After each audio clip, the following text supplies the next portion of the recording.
And so when I say Chinese, I want you to scream out the nation that's associated with this. For example, if I say Chinese, you're going to say what?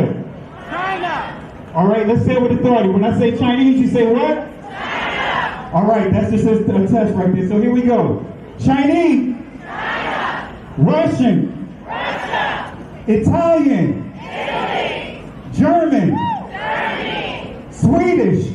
Sweden! Korean. Korea! Egyptian. Egypt! Nigerian. Nigeria! Black. Exactly. Nothing. Tell him, Pastor. Tell him, Pastor. Black, nothing. I hope you were able to successfully identify the issue.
Since 1968, the African Hebrew Israelites of Jerusalem have lived in the state of Israel.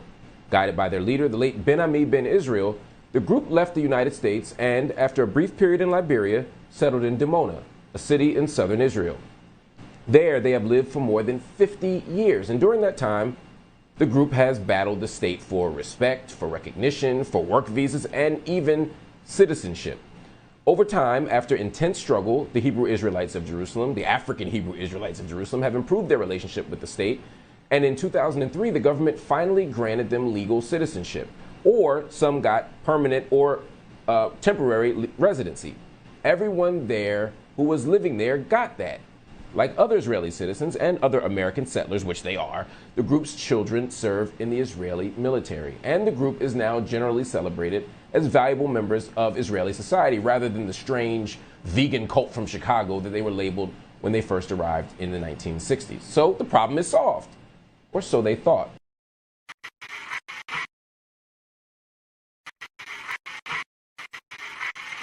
It turns out that not everybody living there was included in the 2003 decision. Instead, some have been living in Israel without any legal status for decades. And although they have applied for residency in order to fix the problem, those requests have now been formally denied. Last week, 46 families received deportation notices from Israel's Population and Immigration Authority. Now, according to the deportation order, all of them must leave the country within 60 days. This includes people who have lived there for decades, and it also includes children who have never lived anywhere else. So why this decision? And why now? And what can be done about it? Well, to answer that question, I sat down with Sar Amadiel bin Yehuda. He's the Minister of Information for the African Hebrew Israelites of Jerusalem. And since he is currently observing the Sabbath, I caught up with him earlier today. Amadiel, good to see you as always. Talk to me about what's going on here. Last week, members of your community got letters from the state of Israel saying that they weren't going to be granted citizenship and had to be deported. How and why?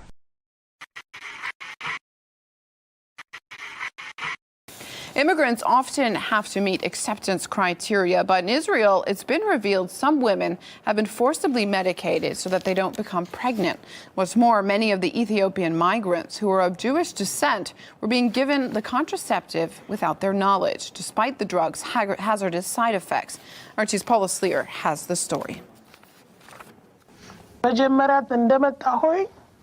When I first arrived at the Gwanda transit camp, I got pregnant and I gave birth. They told me, if you don't take the shot, we won't give you a ticket. So I took the shot, but I didn't know that it would prevent pregnancies. I didn't know. But more and more Israeli women were becoming suspicious, like Racheli Mangoli, who runs a youth center in an Ethiopian neighborhood. In 4 years, only 1 child was born here, an alarming statistic in a community where family wealth is counted by the number of children, and where national figures show that the birth rate among Ethiopian women in Israel has dropped by 50%. I believe a few of the organizations who were responsible for bringing Ethiopian immigrants to Israel decided to administer a contraceptive to them. We don't know who gave the instruction, but we do know from what we were told that this treatment began in Ethiopia. And it continued in Israel, where every 3 months immigrant Ethiopian women received a shot of the controversial Depo-Provera contraceptive drug. We said we wouldn't take the shot. They said, then you can't immigrate. You won't get assistance or medical care. If so, we wouldn't be able to leave. We were scared. We didn't know how things worked in a different country. Although legal, the American Food and Drug Administration has warned that the side effects of this drug could be irreversible. You must understand this was not normal contraception. We are talking about contraception that has significant medical and mental effects, irregular cycles, vaginal bleeding, osteoporosis, alongside mental side effects like depression, mood swings, rage and more. So this is contraception which is not recommended for most women. In fact, most women in Israel do not use it. 2/3 of Ethiopian women have been taking it, without being informed that they don't have to. And now, for the first time, an Israeli official has admitted authorities have been administering it to them. In January this year, the Director General of the Health Ministry ordered all gynecologists working for or with the health maintenance organizations not to renew any Depo-Provera prescriptions for women originating from Ethiopia, or for any other woman for whom there is a concern that they do not fully understand the implications of the treatment. Critics say it stinks of racism.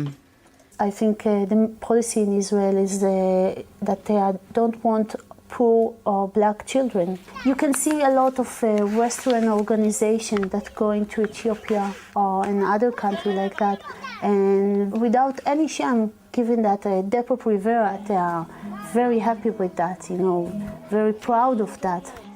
But the legal backlash is beginning. And while nervous about coming forward, human rights groups are encouraging Ethiopian women to sue for damages.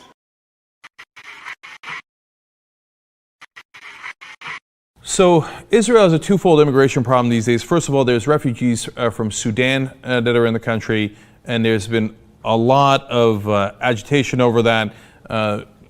Israelis protesting, marching, sometimes yelling at Sudanese women and men, and calling them a lot of bad words, basically say, Sudanese, go home, you're not welcome here, you're criminals. In one instance, shouting at them, you're whores, etc. Now, of course, there's an irony there. Israel was created because nobody would take in the Jews during the Holocaust. So that seems like an excellent justification, and the one that is used most often, understandably so, right? Now, the Sudanese have not been treated well, not just in Sudan, the ones that are fleeing, but also in Egypt and other Muslim countries as well. And a lot of them are Christian, and they're fleeing because they're being persecuted because of religious reasons. Now, you would hope that of all the countries in the world, Israel would understand that best. But that's actually the least of their immigration problems.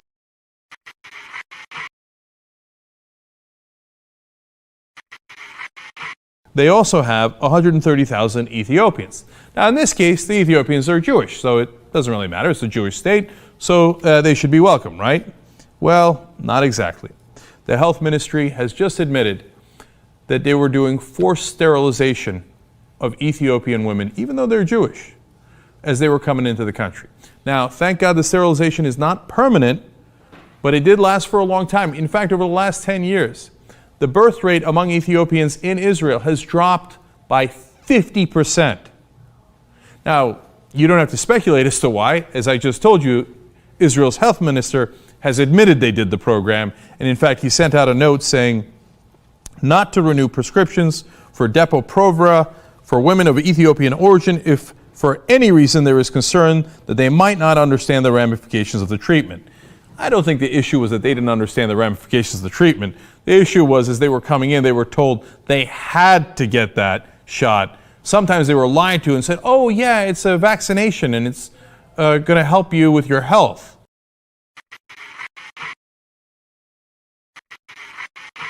One of the women that were interviewed, the 30 different ones saying the same thing, was quoted as saying, quote, they told us they are inoculations. They told us people who frequently give birth suffer. We took it every 3 months. We said we didn't want to. Look, Israel's not the only country with racism. I mean, look at the United States of America. We had slavery here, and problems of racism still exist in this country, as well as many other countries. But that is really embarrassing. I mean, if you're going to be a Jewish state and then you do this to fellow Jews, what, just because they're African? Because they're black? Oof. People of Israel should be livid over that. And I wish they were also livid over the Sudan situation. Unfortunately, a poll out is really frightening. 52% of Israelis say that African asylum seekers are, quote, a cancer. That's 52%, that's the majority, and 1/3 of Israelis. להתחיל לאסוף את המסתננים, לא צריך לחכות לבג"ץ, לא צריך שום דבר.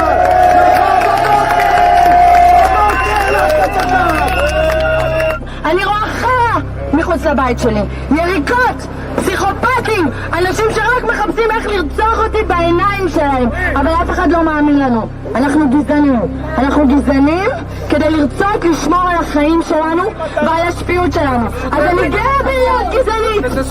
אני גאה בלהיות גזענית. אם אני גזענית בשביל לשמור על החיים שלי, אז אני גאה.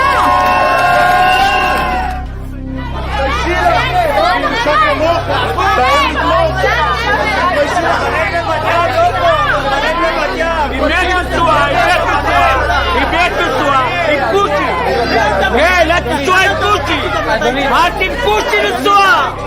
אל תנסוע עם פושי! לכי את והוא! תלכי מפה! תלכי! אל תנסוע עם פושי! לכי! לא מתביישת! איפה לא מגיע לדעת כמה גאים! נחשף ביערות בורקינה פאסו שבט קניבלים נאטו נאטו. שלום למנהיג השבט קזבובו. שלום עליכם. אברהם יצחק יעקב, יודע עברית, שולחן, חשבונית, קובי פרץ, מותחלס, יבוטאו. מר קזבובו, כולנו כאן בישראל מופתעים ונרגשים נוכח האפשרות שתעלו ארצה. קזבובו שמח, 2000 שנות גלות נגמר, רואים אור בקצה של מנהרה. אתם בטוחים שאתם יהודים? התחלנו על חנן. אם הוא שחור הוא לא יהודי? לא בגלל שהוא שחור, הוא... מה הוא מה? קניבל. ומי אתה שתגיד לו מה לאכול, אה?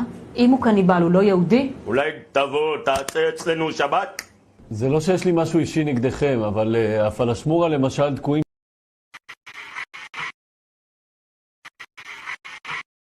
And 12 people, including 61 children, have died in Gaza. 12 people, including 2 children, have been killed in Israel.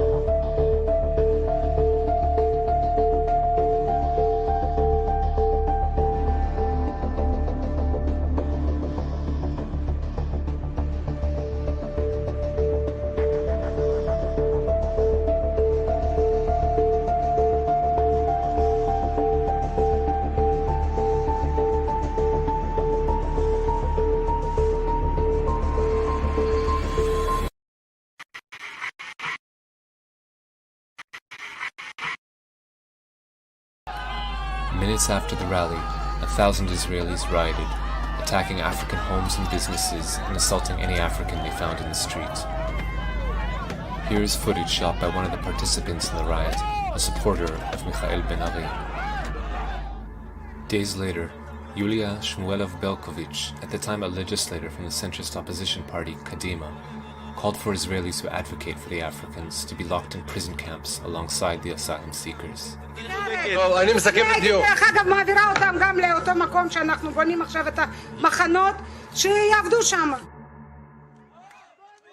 According to the Israeli Coalition Against Racism, incidents of racist incitement by Israeli public figures doubled in 2012.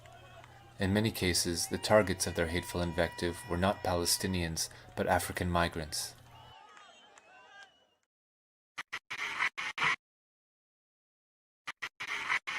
News today, Ukrainian police have smashed an Israeli-run organ trafficking network. The ring illegally recruited organ donors to send their body parts to Israel. The network was run by an Israeli man who was arrested last month. It supplied human organs to people in Israel who had ordered them in advance. On Friday, Ukrainian authorities arrested a dozen people, most of them Israelis, for taking part in the scheme. The network, which mostly sought kidneys, paid as much as $10,000 per body part. The organs were then sold for over $200,000. Ukraine's Interior Ministry says most of the organ donors were impoverished young women. This is not the first time that reports have surfaced implicating Israelis in organ trafficking. Last year, a Swedish journalist published an article claiming that Israeli soldiers killed young Palestinians for their organs.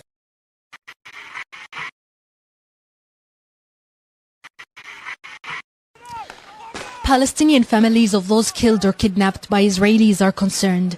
Their loved ones may have been buried with some of their organs missing. The bodies of hundreds of Palestinians killed by Israel or died in prison have not been handed over to their families after months and even years. After 34 years, I'm not sure that we can even find the body as a total. And I'm not sure that I can check every part of the body itself. But anyway, I'm still requesting and asking about having the body as it is. The concerns come after a Swedish newspaper, Aftonbladet, published an article this week accusing Israeli soldiers of killing Palestinians in order to harvest their organs. In a large spread in its culture section, the Swedish Daily reported that young Palestinian men who were snatched from their villages in the middle of the night were buried after being dismembered. The Israeli Foreign Ministry summoned Sweden's ambassador and issued an immediate denial, calling the story a grotesque libel.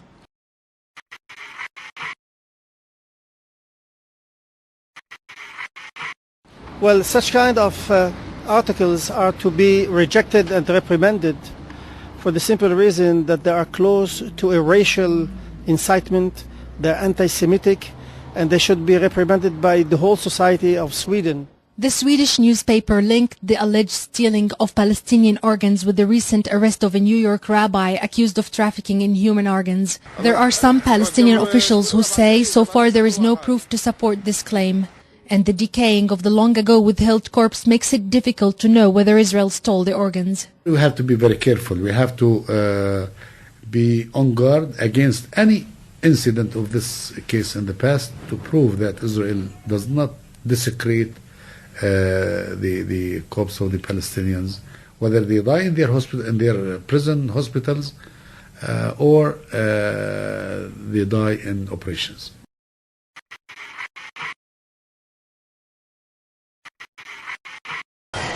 We're awaiting a news conference following the arrest of about 30 people, including 2 New Jersey mayors and several rabbis.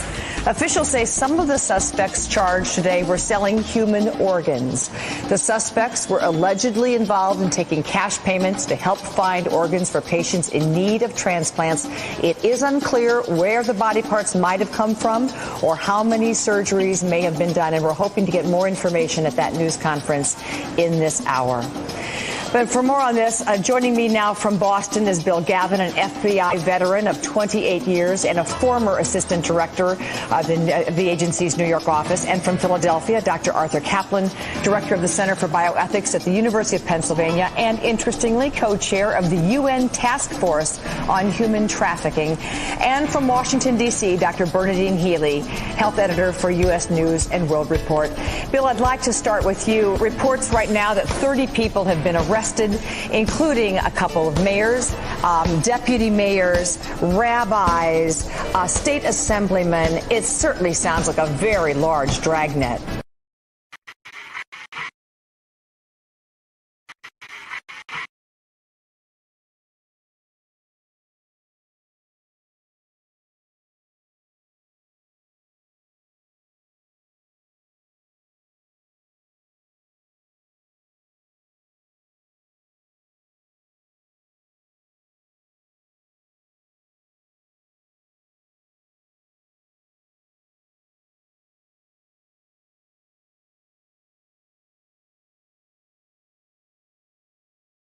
Absolutely, that's right. Absolutely.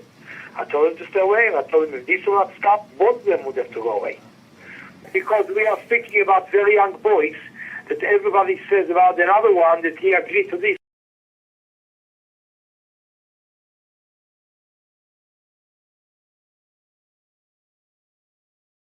When you are thinking about the going, they are doing it from the age of 5.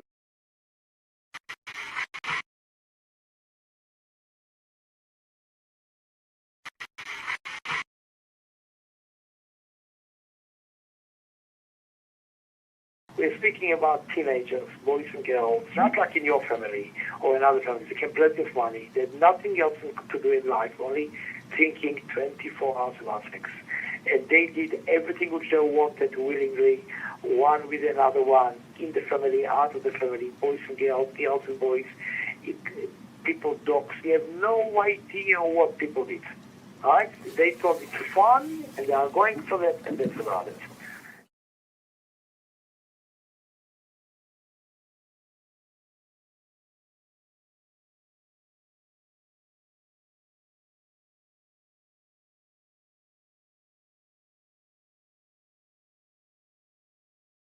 In Australia, it's not a big thing to open up a can of worms. It's just to open up things like this and so on, sometimes could be not productive, not to anybody or so on, especially when things like this were done between people that are big.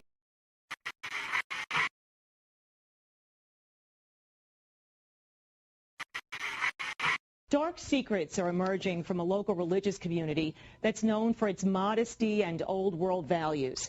Pix 11 has learned that tomorrow, a prominent Orthodox Jewish leader will meet with the Brooklyn District Attorney to talk about allegations of sexual abuse in religious schools and homes. A siren signals a call to prayer on Shabbos, the Orthodox Jewish community hurrying home before sundown each Friday. My memory was growing up just like anybody else. I was a very innocent child. But Joel Engelman, now 23, left the insulated world of the strictly observant Hasidim in Williamsburg 5 years ago after revealing a painful secret. I know very many people that have been abused. It's very hard to come out, especially if you're married or if you don't want to shame your family. The guy that molested me was my principal at the time. He would call me into his office and put me on his lap and abuse me. How old were you when this happened? 8 years old. Engelman says right before this twice-weekly ritual started, his parents had complained to the principal about an older student abusing their son.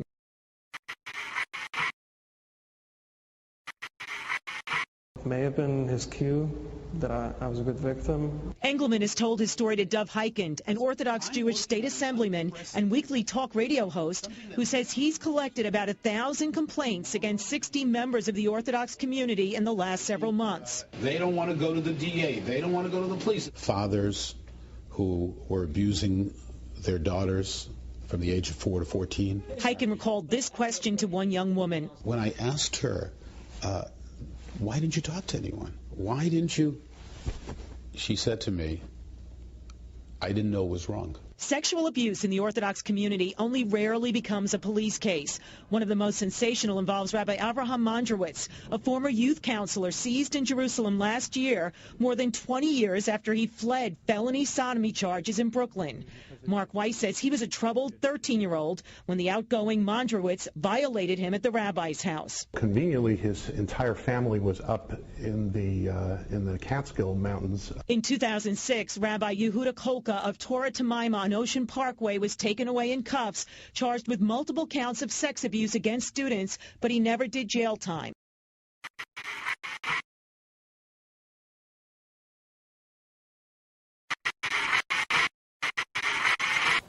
Now, what Rand Paul should have known is that the Wailing Wall is the seat of a satanic ritual outlined by the 13th century Jewish occult system known as the Kabbalah, as expounded in the Zohar and expanded upon by the 18th century Hasidic movement. You see, this so-called divine presence at the Wailing Wall is actually the Kabbalistic feminine emanation of their false god, the Shekinah. Watch closely how the rabbis thrust their pelvises and penises back and forth in a prescribed prayer movement called davening, in which the Jew copulates with the Shekinah in order to give birth to an erotic union with the Ein Sof, the Kabbalistic masculine emanation of their false god. Now watch this young Jewish boy who, instinctively knowing that davening is a lewd and embarrassing act, just can't bring himself to perform the thrusting of his pelvis.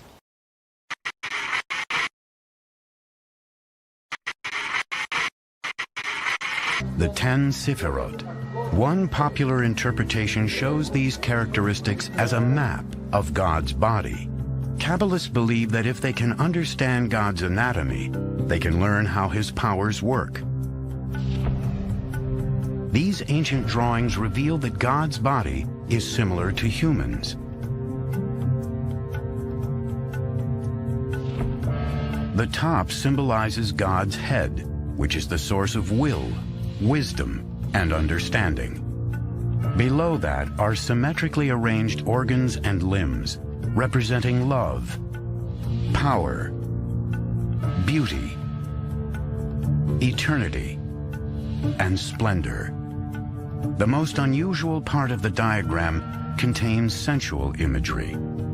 The ninth part of God, called the foundation, is the phallus, or procreative life force of the universe. But according to the Sefirot, God also has female components. The final element, often called Shekinah, was depicted as the feminine half of God.